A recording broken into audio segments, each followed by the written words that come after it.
Apple.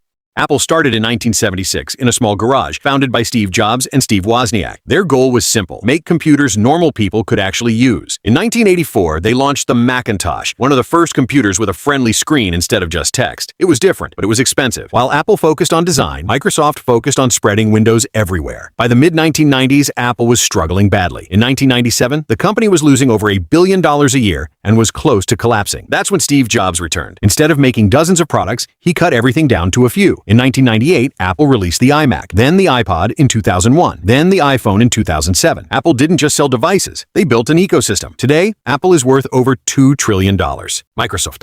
Microsoft was founded in 1975 by Bill Gates and Paul Allen. Their idea was simple. Instead of building computers, they would build the software that runs on them. Microsoft partnered with IBM, one of the biggest computer companies at the time. That deal allowed Microsoft's operating system, MS-DOS, and later Windows, to appear on millions of computers. Instead of selling directly to customers, Microsoft made deals with manufacturers. If you bought a PC, it likely came with Windows already installed. By the 1990s, Microsoft dominated the personal computer market. Then they expanded into Microsoft Office, which became standard in schools and businesses around the world. Today, Microsoft makes money from Windows, Office, cloud computing through Azure, and major acquisitions like LinkedIn and Activision. Microsoft didn't win by being flashy. They won by being everywhere.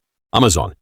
Amazon was founded in 1994 by Jeff Bezos, who quit his job on Wall Street to sell books online. He chose books because there were millions of titles, more than any physical store could ever hold. At first, Amazon was just an online bookstore, but Bezos wasn't trying to build a bookstore. He wanted to build the most convenient store in the world. In the early 2000s, many internet companies collapsed during the dot-com crash, and Amazon almost did too. Instead of slowing down, Bezos kept investing in warehouses, technology, and faster shipping. Then came Amazon Prime, a simple idea: pay once, get fast delivery anytime. Later, Amazon built Amazon Web Services, which now powers a huge part of the internet. Today, Amazon is worth over $1 trillion.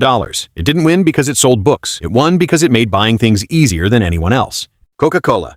Coca-Cola was created in 1886 by a pharmacist named John Pemberton in Atlanta. At first, it wasn't even meant to be a soda. It was sold as a medicinal drink that was supposed to help with headaches and fatigue. But what made Coca-Cola powerful wasn't the recipe, it was the branding. In the early 1900s, Coca-Cola focused on making sure their drink was available everywhere. They standardized their bottle shape so people could recognize it even in the dark. During World War II, they promised that every American soldier could buy a Coke for 5 cents, no matter where they were. That decision spread Coca-Cola across the world. Today, Coca-Cola sells over 1 billion drinks per day. They don't compete by changing the formula. They compete by staying familiar. Coca-Cola doesn't just sell soda, it sells recognition and habit.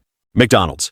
McDonald's started in 1940 as a small drive-in restaurant run by two brothers, Richard and Maurice McDonald. They weren't trying to build a global empire. They just wanted to make food faster. In the 1950s, they redesigned their kitchen like an assembly line. Each worker did one simple task. That made burgers cheaper and much faster to serve. Then Ray Kroc entered the picture. He was a salesman who saw potential in their system. In 1955, he began franchising McDonald's across America, focusing on strict consistency. Every store had to follow the same process, the same menu, and the same standards. But here's the important part. McDonald's didn't just sell burgers. They bought the land their restaurant sat on. That meant they controlled the real estate, not just the food. Today, McDonald's operates in over 100 countries. It didn't win because it had the best burger. It won because it mastered speed, consistency, and location.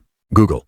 Google was founded in 1998 by Larry Page and Sergey Brin while they were PhD students at Stanford. They were studying how information spreads on the internet and realized something simple.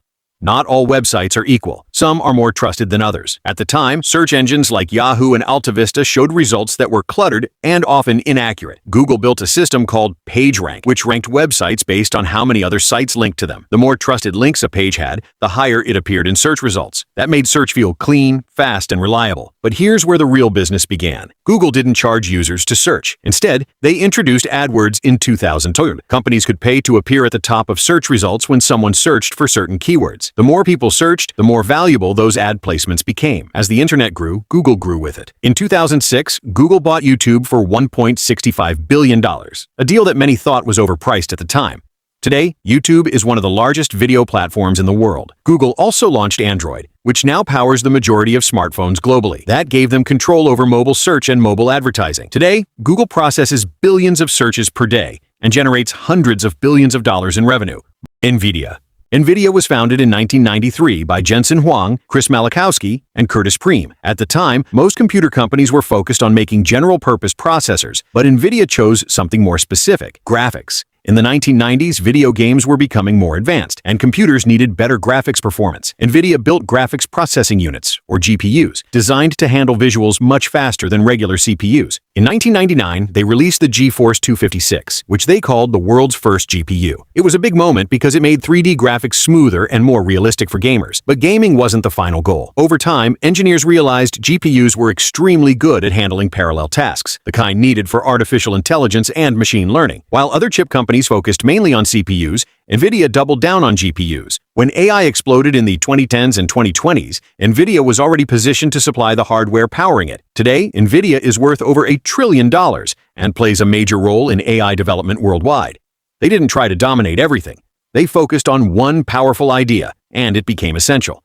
Netflix. Netflix was founded in 1997 by Reed Hastings and Mark Randolph. The idea started after Hastings reportedly paid a late fee for a rented movie and thought there had to be a better system. At the time, Blockbuster dominated the movie rental industry with thousands of physical stores. Netflix began as a simple DVD by mail service. Customers ordered movies online, received them in the mail, and returned them without worrying about late fees. In 2000, Netflix offered to sell itself to Blockbuster for $50 million. Blockbuster declined. Instead of competing with physical stores, Netflix focused on subscription convenience. Customers paid a monthly fee and could keep DVDs as long as they wanted. This removed the biggest frustration in the rental business: penalties. In 2007, Netflix made its biggest shift by introducing streaming. Rather than mailing DVDs, customers could watch instantly online. As internet speeds improved, streaming became the new standard. Later, Netflix began producing its own original content, starting with shows like House of Cards. That move transformed Netflix from a distributor into a creator. Today, Netflix operates globally and has hundreds of millions of subscribers. It didn't win because it had more stores. It won because it changed its model before the industry was ready.